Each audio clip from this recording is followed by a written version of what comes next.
The notary told me my mother asked her the same question twice. Is this for the hospital? My sister answered for her, both times. 12 minutes later, my mother had signed away the house my father built with his own hands.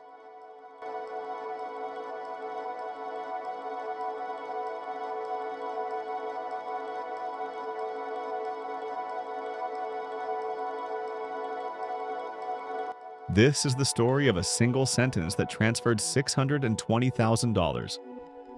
One sentence spoken in front of a notary to an 82-year-old woman who was already losing her grip on what year it was. Her daughter said the paper was for the hospital. It was not. And for 14 months, nobody noticed. This is after the will.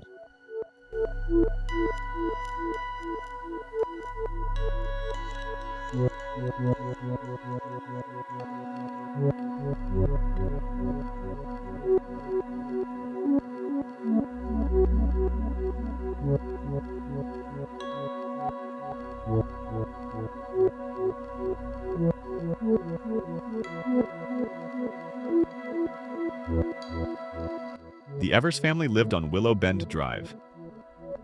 Paul Evers was a contractor. He built the kitchen cabinets himself in 1987. Margaret Evers taught fourth grade for 31 years. They had 2 children, a son, Michael, who moved to Seattle to work in software, a daughter, Susan, who stayed close to home, married badly, and stayed close to the wreckage. Paul died of pancreatic cancer in the fall of 2022. He was 79. By the following spring, Margaret was leaving her house keys in the refrigerator and calling Paul's name into empty rooms. The Alzheimer's Center on 3rd Street gave her a diagnosis with a name she could not remember by the time she reached the parking lot. I offered to hire a live-in caregiver. I had the money. Susan said no. She said, "She's my mother. I'll do it." And I believed her. I wanted to believe her, because the other option was flying back every month from Seattle, and I had 2 kids in middle school.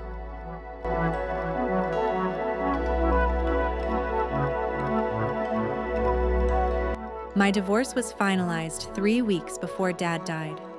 I walked out of that courtroom with no alimony, $31,000 in credit card debt, and a suitcase. I moved into my childhood bedroom at 44 years old.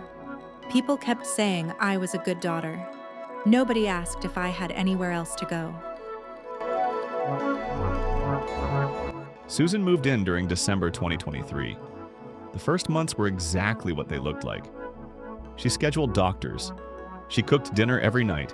She drove Margaret to the Alzheimer's Center twice a month. The same drive, the same parking lot, the same paperwork Margaret could not remember filling out the week before. I flew home for Christmas. The house smelled like cinnamon and cedar. Mom was confused, but she was calm. She kept asking where Dad was. Susan would redirect her gently every time. "Dad's resting, Mom. Let's look at the tree." It looked like love. I think it was love. For a while.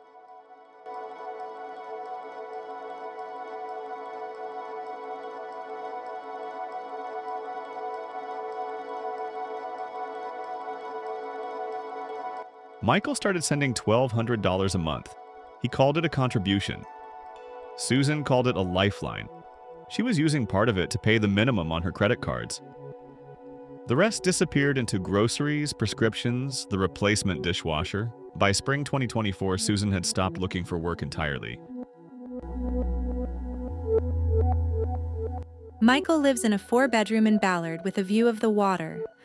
I was sleeping in a bed I outgrew at 15. He sent $1,200 a month and thought he was being generous. Do you know what $1,200 a month buys in this country? It buys groceries and guilt. Nothing else. Every Sunday I called. Mom would pick up sometimes for a minute. She'd say my name and then ask me who I was. Susan would take the phone and tell me about her week. The doctor visits, the garden, the little things. I never thought to ask about the mail. I never thought to ask about the house.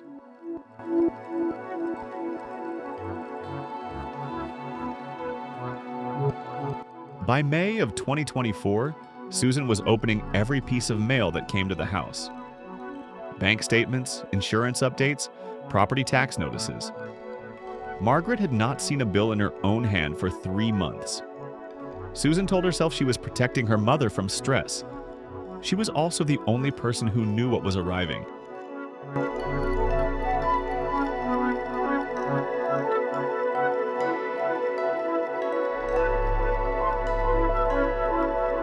I spent the first 3 months convinced I was saving my own life by saving hers.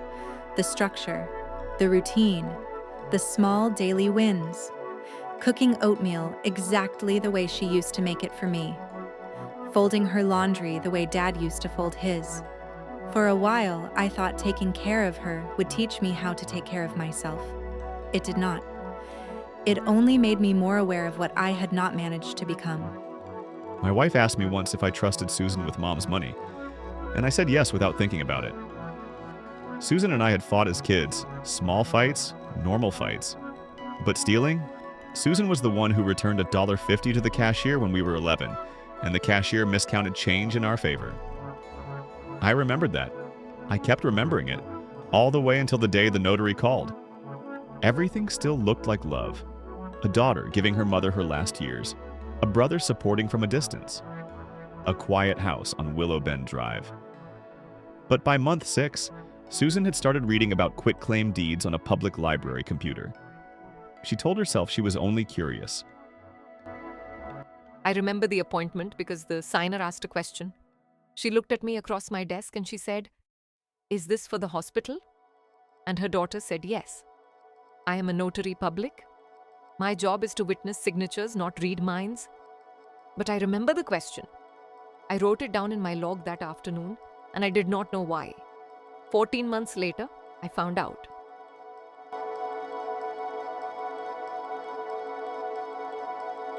In June of 2024, Margaret Evers was hospitalized for 2 nights with severe dehydration. The bill, after insurance, came to $4,800. It arrived at the house on Willow Bend Drive in a white envelope with a red stripe across the corner. Susan opened it. She did not pay it. She left it on the kitchen table for 2 weeks where Margaret would see it every morning with her coffee. I left the bill out because Mom needed to see it. She needed to understand that care costs money. I know how that sounds now. I know exactly how that sounds. But I was 44 years old, drowning, and the house was the only thing in our family worth anything. I convinced myself it was mine already. I told myself Michael would understand. I never asked him. On the night of June 20th, Susan printed a blank quitclaim deed from a free legal template website. She filled it out at the kitchen table with a blue pen. The grantor was Margaret Helen Evers. The grantee was Susan Evers Hale, her daughter, unmarried, an individual. The consideration line read $1 and other good and valuable consideration. Margaret was asleep in the next room. I did not forge anything. I want to be clear about that, because the lawyers tried to make it sound like I did. I printed the form, I filled it out. And the next morning, I told Mom we needed to go into town to sign one little paper so we could pay the hospital bills. She said, okay. She got in the car. She was wearing her blue sweater. Evergreen Notary Services is on Lincoln Avenue, 2nd floor, above a dry cleaner. I have been notarizing documents there for 11 years. On June 21st, 2024, Susan Evers Hale walked in with her mother at 11:17 in the morning. I remember the time because I had been about to take an early lunch. I stayed. I asked Margaret to confirm her name and date of birth. She got them both right, though she had to think about the year. I asked her to read the first line of the document. She read it out loud. Then she looked up at me and she said, "Is this for the hospital?" Her daughter said, "Yes, Mom, it's fine." And I assumed her daughter was answering a general question about the purpose of our visit. That was my mistake. It is a mistake I have not stopped thinking about. Margaret signed the document with a steady hand. She asked the question one more time, softer, almost to herself. "This is for the hospital, right?" Her daughter nodded without looking at her. I stamped the deed. I entered the transaction in my logbook. The appointment lasted 12 minutes. I did not see Margaret Evers again until I saw her name on a refinance filing 14 months later.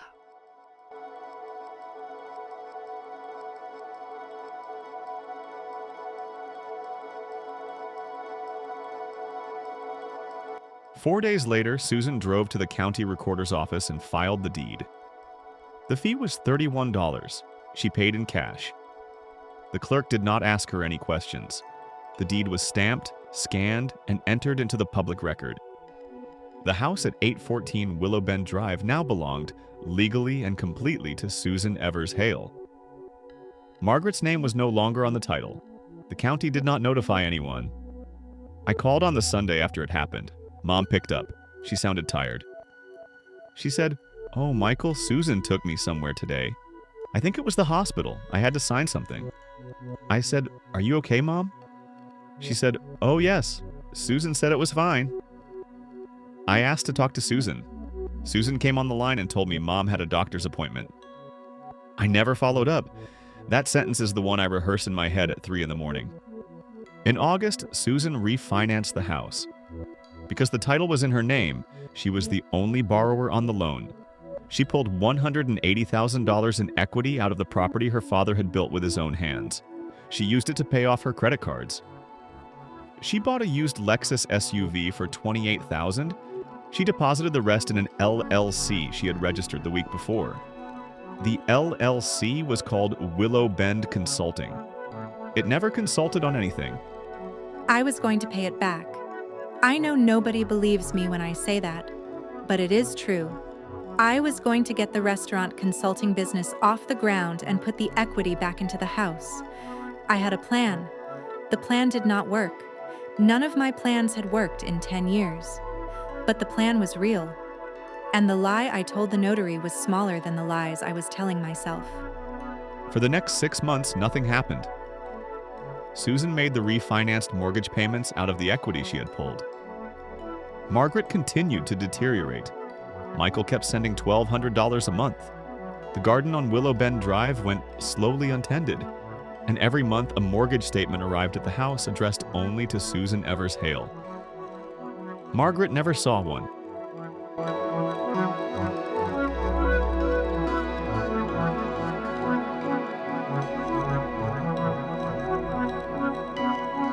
I visited in October. 3 days. Mom was thinner.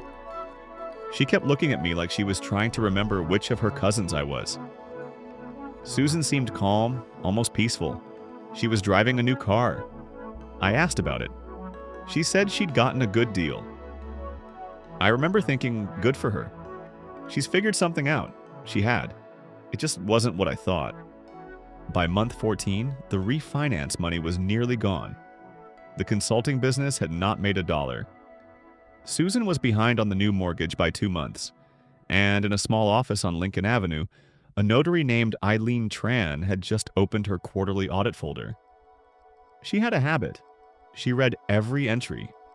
She compared them to new filings in the public record. Most notaries did not. She did. 14 months after the 12-minute appointment, Eileen Tran was doing her quarterly audit when she saw a refinance filing attached to a quitclaim deed she had notarized herself. She opened her handwritten logbook. She found the entry she had made that afternoon. It read, "Signer asked twice if document was for hospital. Daughter confirmed." Eileen stared at that sentence for a full minute. Then she picked up the phone, and 1,000 miles away in Seattle, Michael Evers' evening was about to end.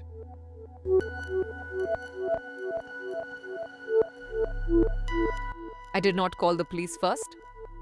I called the county elder fraud investigator, a woman I had met at a continuing education seminar in 2021. Her name is Denise Harding. I told her I had a concern about a document I had notarized in June of the previous year. I read her the entry from my logbook. She was quiet for a long time. Then she said, "Do you still have the original signature card?" I said yes. She said, "Do not throw it away. I'm coming to see you today." The phone call came on a Tuesday evening. I was cooking pasta. A woman I had never met said, Mr. Evers, my name is Denise Harding. I work for the County Elder Fraud Unit. Are you the son of Margaret Evers of 814 Willow Bend Drive? I said yes. She said, I need you to sit down for a moment. I did not sit down. I stood in the kitchen holding a wooden spoon and I listened for 14 minutes without moving. I booked a flight for 6 in the morning. I did not tell my wife what the call was about. I did not tell Susan I was coming. I sat in seat 14C for 4 hours with a notepad, and I wrote down every conversation with my sister I could remember from the last 14 months. Every explanation, every lie I had accepted without thinking. It filled 3 pages. It was the saddest document I have ever written. Michael landed at noon. He did not go to the house first. He drove to Evergreen Notary Services on Lincoln Avenue and he met Eileen Tran in person. She showed him her logbook. She showed him the sentence she had written the afternoon of June 21st. Michael read it twice. He asked if he could take a photograph. Eileen said yes. Then he asked her if she would testify. She said she already had. I drove to the house. Susan was in the kitchen making tea. Mom was in the living room watching a cooking show she could not follow. I asked Mom if I could sit with her for a minute. She looked up and she smiled and she said, "You have your father's hands." And that was the most lucid thing she had said to me in a year. I held her hand. Then I went into the kitchen and I closed the door behind me. He walked into the kitchen with a photograph on his phone. I saw the page. I saw my own handwriting on the signature line. And I knew, before he said a single word, that I was not going to lie to him. I was too tired. I said, "I didn't forge anything." She signed it. The law is the law. He looked at me like I was a stranger he had met on a bus. Maybe I was. I said, "You told her it was for the hospital." She did not deny it. She said, "Mom's care costs money, her money. It was going to be mine anyway." I asked her how much was left from the refinance. She said maybe $12,000. I asked her what she had spent it on. She gave me a list: a car, credit cards, a business that never existed. I stopped counting after the 5th thing.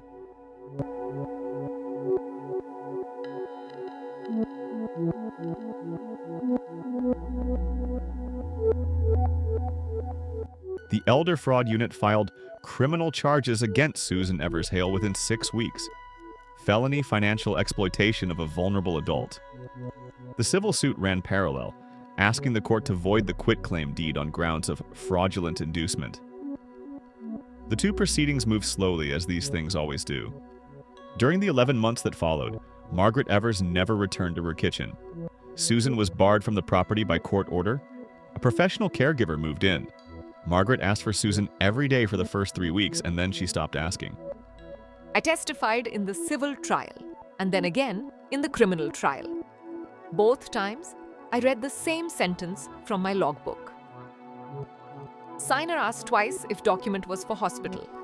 Daughter confirmed. Both times, Susan's lawyer asked me if I believed Margaret had understood what she was signing. Both times, I said the same thing. I believe she thought she was at a hospital office. I believe her daughter let her think so. I witnessed a signature. I did not witness understanding. Those are not the same thing.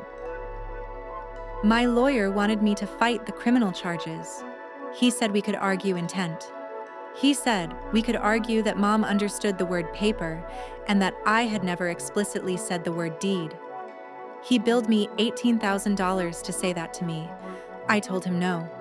I told him I wanted to plead. I was done lying.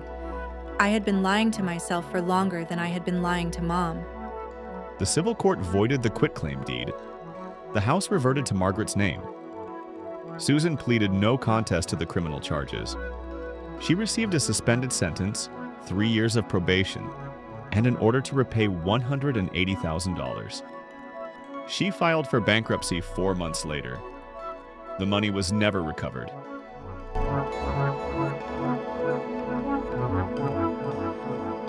Margaret Evers died on a Thursday in late March. She was 83.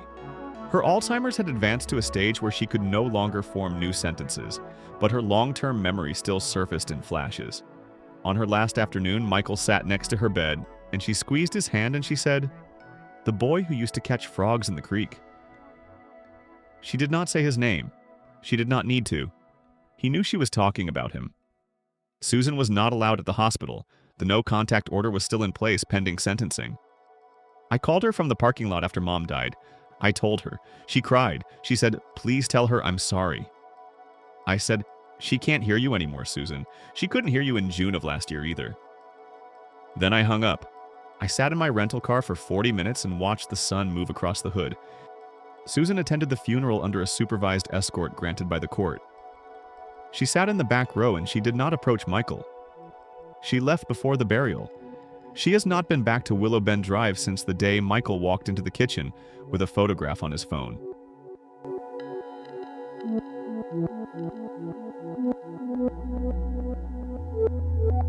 I sold the house in August, $640,000. After the realtor and the closing costs and the unrecoverable portion of the refinance, I netted about $310,000. I donated every dollar of it to the Alzheimer's Association in my mother's name. I did not want 1 cent of what she signed away thinking it was a hospital form. I would rather it go to the disease that killed her than pay my mortgage in Ballard. I live in a rented basement apartment 2 towns over. I have a job at a bookstore. I wear a name tag with a different spelling of my name because the owner did not want his customers to recognize me from the local paper. I make $840 a week. I send $10 a month to the Alzheimer's Association. I will never catch up to the amount my brother donated. I will never stop trying. Michael and Susan have not spoken since the day of the funeral. They have exchanged 2 emails, both from Susan, both short, both unanswered. The first said, "I think about her every day." The second said, "I know you do not want to hear from me. I am writing anyway." Michael has not deleted them. He has not responded. He keeps them in a folder on his phone labeled with a single word. Mom. People ask me if I forgive her. I do not know how to answer that question yet. What Susan did to me, I could forgive. What she did to Mom, that is not mine to forgive. Mom never got to know she had been robbed. She died believing she had signed a paper for the hospital. And a part of me thinks that is a mercy.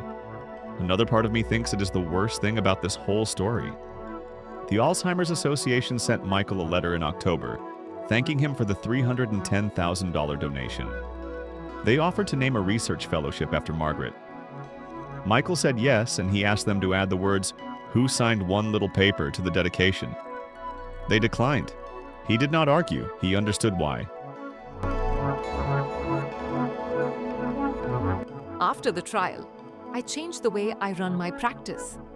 I now ask every signer 3 open-ended questions about the document in front of them before I stamp anything. What is this for? Who asked you to sign? What will happen after? I have lost a dozen clients who found it intrusive.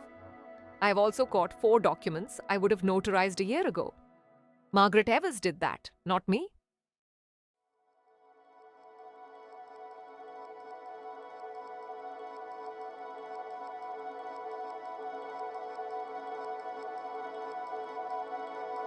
I have notarized somewhere between 40 and 50,000 documents in my career. Deeds, wills, powers of attorney, affidavits. The law requires me to confirm a signer's identity and capacity. Capacity means the signer understands what they are signing. The law does not tell me how to test for understanding. It leaves that to my judgment. Most of the time, my judgment is enough. Sometimes it is not.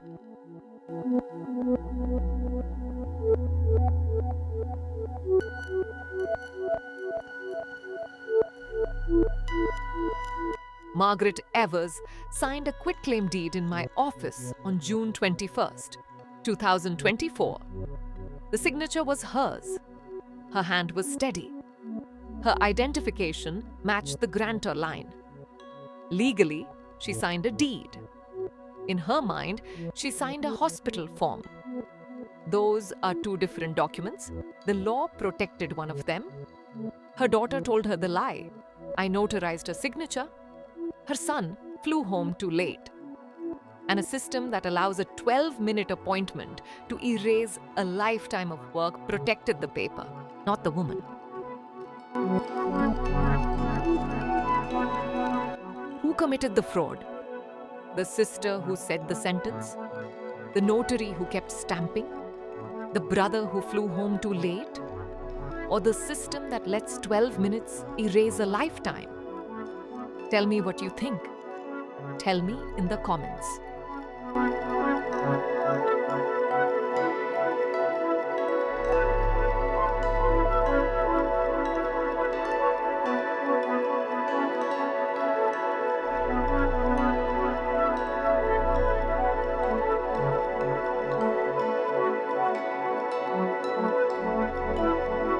Next week on After the Will. A father dies leaving $2.1 million in a will signed 10 years ago. 2 weeks after the funeral, a woman nobody in the family has ever met walks into the lawyer's office. In her hand is a marriage certificate dated 8 months before the death.